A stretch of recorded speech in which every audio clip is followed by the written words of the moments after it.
सत्संग जी, प्रेम से कहना।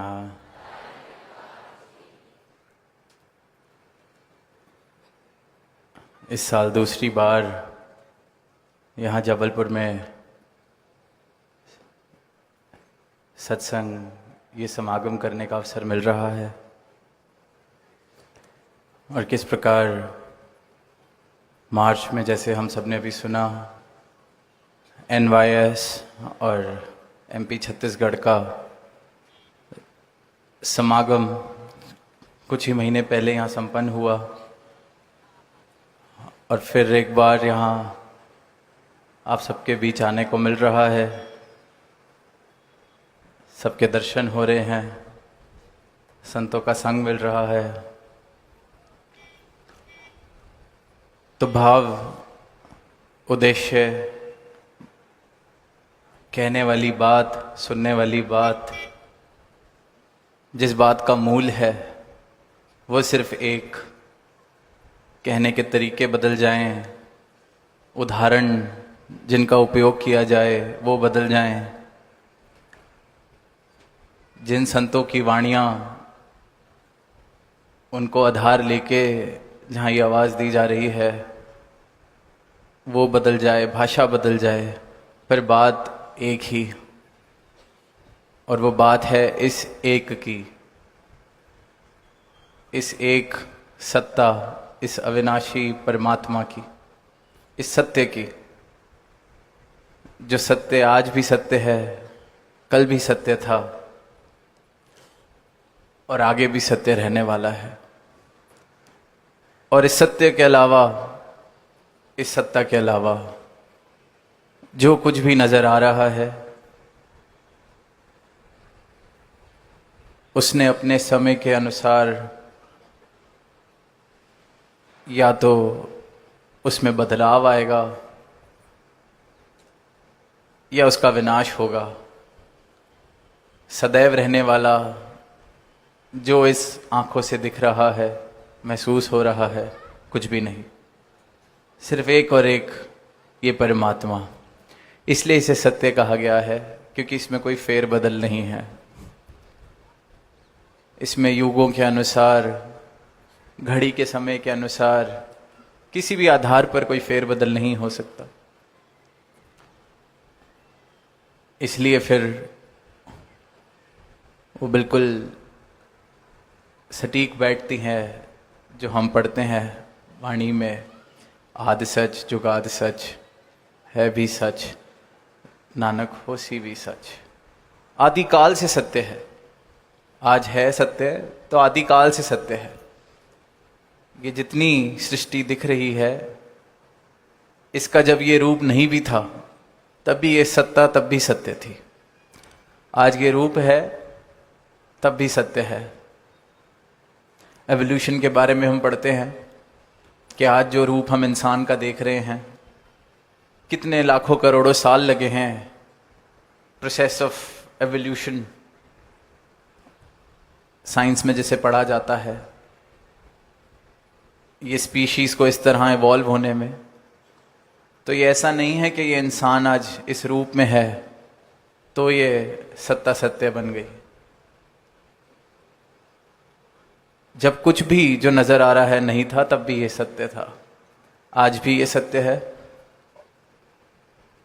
और आगे भी, चाहे ये सृष्टि जिस रूप में दिख रही है इसमें जैसा भी परिवर्तन हो जाए, ये रहे या ना रहे, ये सत्य सत्य रहने वाली है, हमेशा हाजिर रहने वाली है। इसलिए सिर्फ सत्य इसे कहा जा सकता है। बाकी जो कल नहीं था, आज है और कल नहीं होगा, वो क्षणिक है, क्षणभंगुर है। और जब इंसान अपने जीवन में देखता है जो कुछ भी वो बटोर रहा है, जो भी उसके पास है, जिस चीज के लिए वो भाग रहा है, जिस चीज के लिए जीवन जी रहा है, जिस चीज के लिए सुबह उठ रहा है, जिस कार्य के लिए सुबह उठ रहा है, जो भी कर रहा है अपने जीवन में, इंसान अगर थोड़े ध्यान से देखे तो वो देख लेगा कि वो सारी की सारी चीजें, उसमें से कुछ भी ऐसा नहीं है जो कल की गारंटी हो, जिसकी कि कल होगा। संतान कल नहीं थी मेरे पास आज है, कल का नहीं पता मैं होऊंगा या संतान रहेगी, बदल जाएगा। धन दौलत कल नहीं थी आज है, कल थोड़ी थी आज ज़्यादा है, परसों या तो ज़्यादा हो जाएगी या कम हो जाएगी। फेर बदलाव, ये बदलाव ही संकेत है कि ये मिथ्या है, बदल रहा है। इसलिए सत्य कहलाने योग्य सिर्फ और सिर्फ ये अविनाशी सत्ता, सदैव से, आदि से जो सत्य है, आदि से जो हाजिर है। तो ये जो संतों की वाणी है, सदगुरु का इस धरा पे आना है, वो मानव को सिर्फ इसी बात के लिए चेतन कर रहा है, करते आए हैं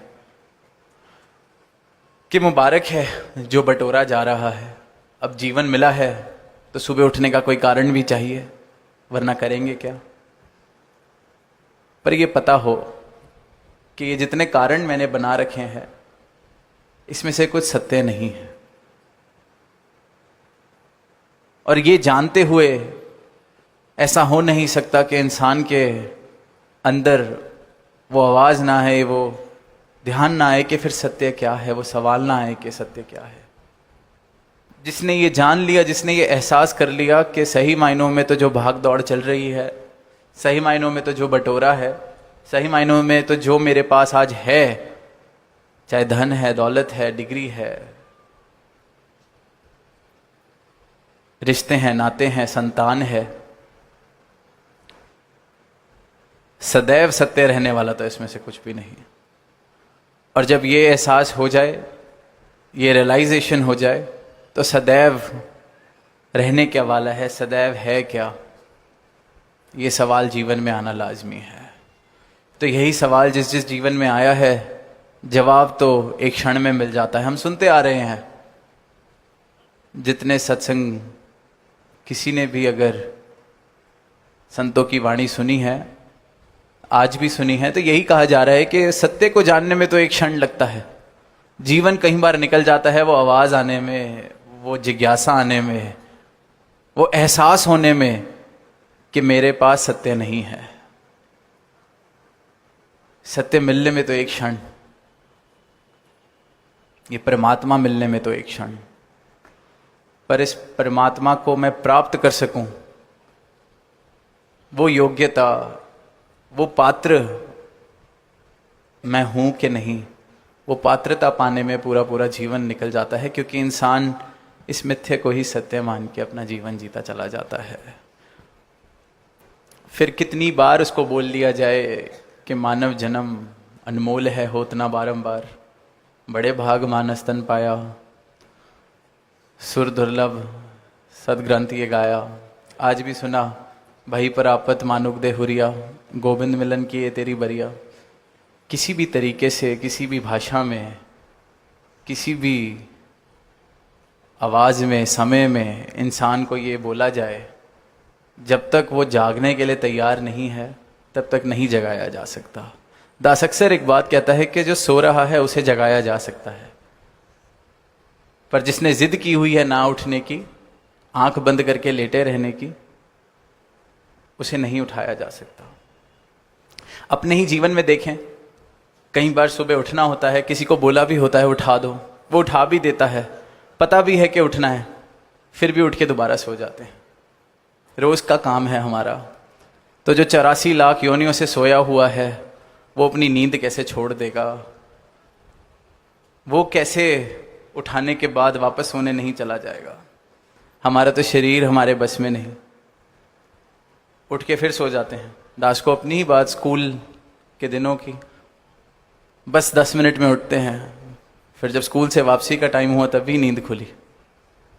एक नहीं कई बार हुआ, पर जीवन में ये अवसर एक ही बार मिलना है। स्कूल तो अगले दिन फिर चले जाते थे। इस जीवन में इन श्वासों के चलते चलते अगर नहीं जागे, जगाने के बावजूद फिर सो गए, तो कुछ हाथ पल्ले नहीं आने वाला। फिर जो मेरे जीवन की दास्तान है, मेरे जीवन का जो लेखा जोखा है, वो सिर्फ और सिर्फ उन चीज़ों से भरा होगा जो आने जाने वाली हैं। क्षणभंगुर हैं, असत्य हैं, मिथ्य है। तो जब नाता ही आने जाने वालों से जोड़ा, तो फिर मेरी भी इस आत्मा का आना जाना चलते रहना है। ठहराव, स्थिर इस प्रभु परमात्मा से अगर रिश्ता नहीं जोड़ा तो मुक्ति, ठहराव मेरे जीवन में भी नहीं आने वाला। तो ये जीवन अनमोल इसीलिए है क्योंकि इसके अंदर ये प्राप्ति की जा सकती है, ये फर्क देखा जा सकता है, मिथ्या को सत्य से अलग करके देखा जा सकता है। और सत्य का बोध हो जाए तो ये जीवन जीते जी मुक्त हो जाता है। और ये मुक्ति